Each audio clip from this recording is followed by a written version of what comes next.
affordability, right? Like, let's say capital is tight,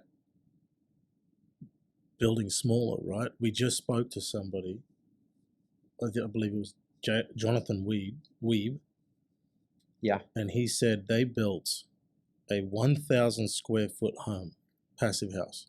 Mm-hmm. And he and his wife and friends every now and again look at the space in there and say it's almost too big, just by the design, right?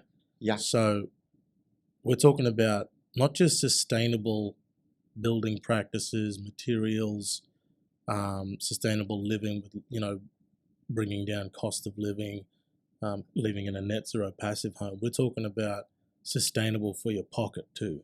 Mm-hmm. In building, it's sustainable for your investment because you can build something great small. Absolutely. Yeah. The trend is building smaller. Open concept floor plans, keep the kitchen, dining, living area connected to one space, and you can really drive the square footage of the building down there alone. Master bedroom as little as 120 square feet. A lot of people have a lot of specific bedroom furniture that either is a sentimental attachment or just simply there for someone's personal items, personal living style.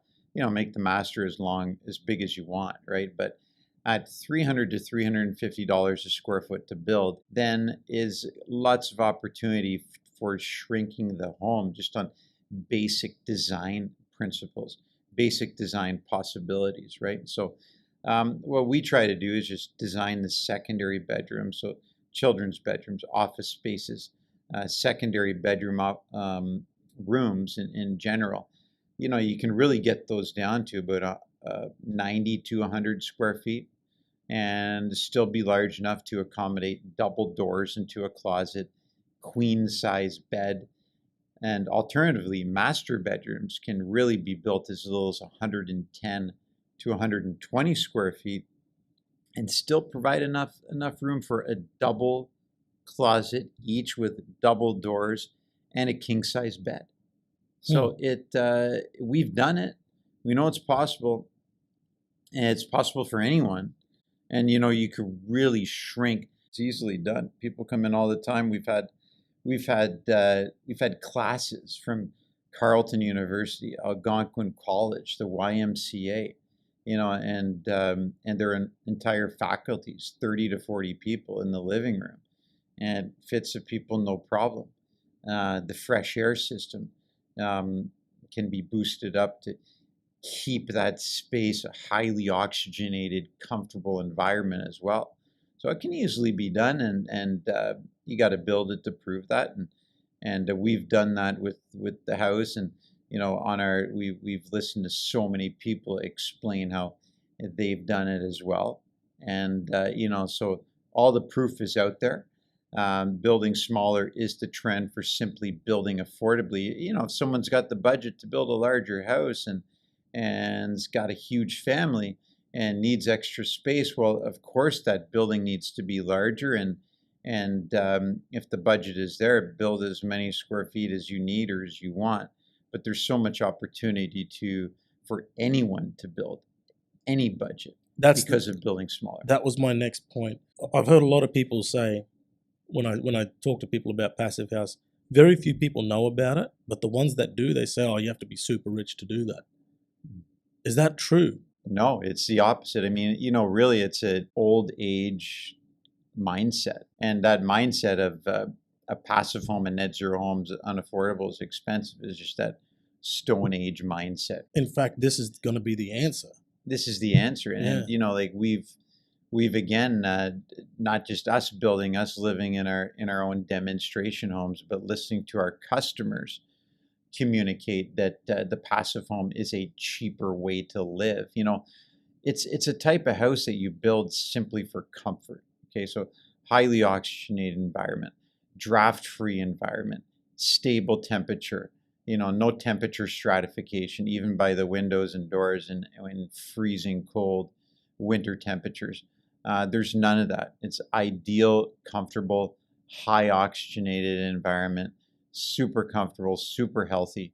You build the house for that reason alone. The fact that it's just as affordable, even more affordable, a cheaper way to live because of the rising utility costs. And, I say that just as affordable or cheaper, possibly cheaper, because it depends on what it's being compared against, right?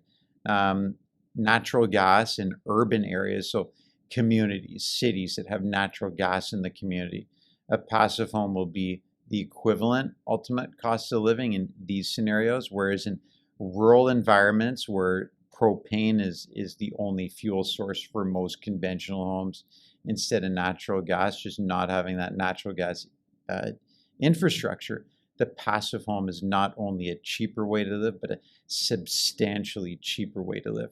Propane is much more expensive now due to economic reasons, delivery reasons.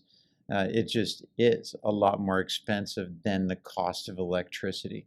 Okay, so do the energy savings ability integrated into a passive house. Natural gas is just substantially much cheaper than propane, which is the reason for this statement. A home that's just as affordable in an urban environment because of the energy savings. So electrically operated home done to a certain energy efficiency, the passive home, the amount of energy savings the amount of energy it saves essentially fundamentally, even though there is a slight incremental cost to build, is the reason why it's the same cost of living in an urban area and a substantially cheaper cost of living in a rural environment. Let's talk about that incremental cost to build. We were just chatting with Seth McAllister from Maine, and he said this build comparable to his passive home build comparable to a brand new conventional home build is only 6% more. Yeah, he's done the research, right? He was relocating from New Hampshire to Maine, looked at all his building options, and found out what it was going to cost him to build his passive home compared to what it was going to cost to build a new code house from the local builder. And yeah, 6% difference. And when you factor in the savings, when you factor in that house not requiring a gas service, not requiring a propane service in his situation, being entirely electrically operated. The electrical, when it comes down to it, every house is electrically operated anywhere in the developed world, right? It's important for everyone to understand that. You can operate a gas-fired furnace, propane-fired furnace does not work unless it has electricity supplied to it, right? Benefit of passive home, like Seth understands, is the heating system, cooling system. The cost of that is really the equivalent of adding an additional refrigerator to the house. So less than $100 to $150 a year for all of that heating and cooling system requirement to operate. And that's why it's a cheaper house to live in, because of no additional gas or propane utility instantly offsets that incremental 6% cost to build. So when you move in and you sleep there the first night, it immediately begins to put money back into the investment you put in.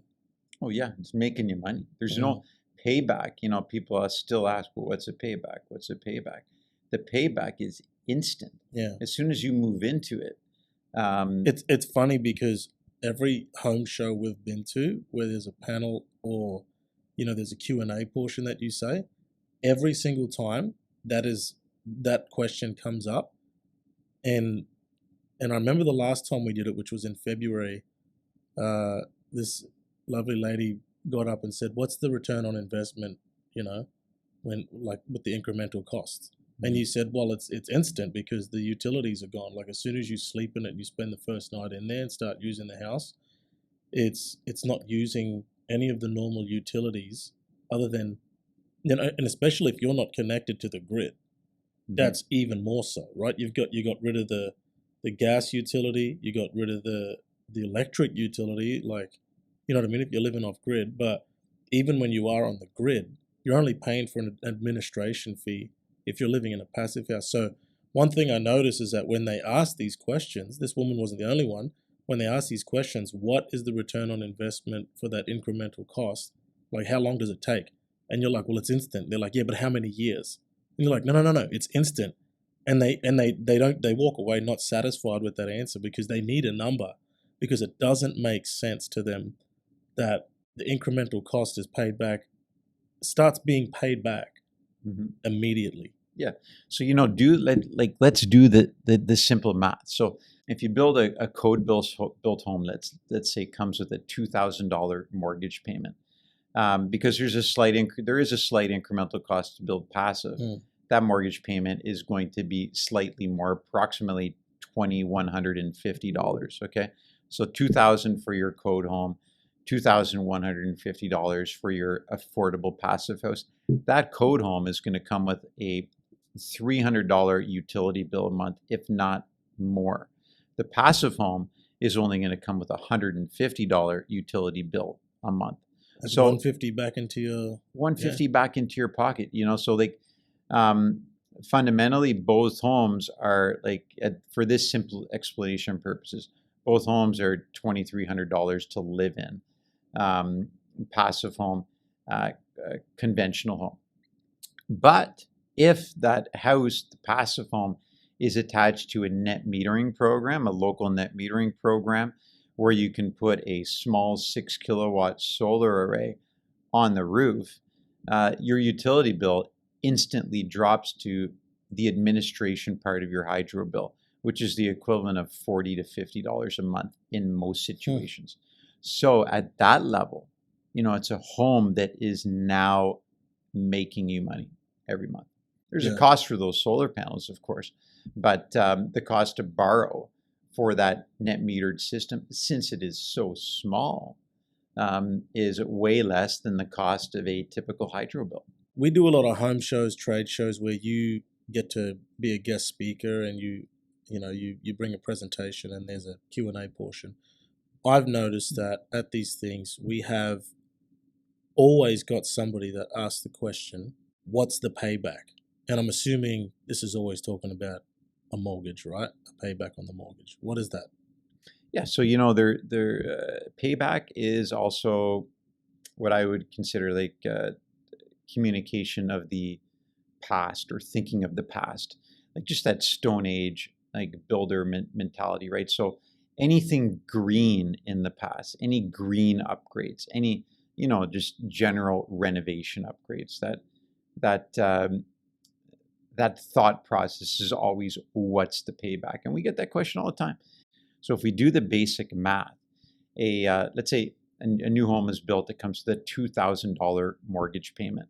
The mortgage payment for the passive home, because there is a small incremental cost to build, would be closer to $2,150.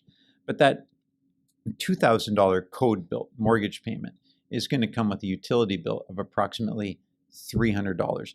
The passive house is going to come with a utility bill of $150 because there's no gas or there's no propane bill attached to it. So the fundamental cost for both homes is $2,300 per month. There's zero payback.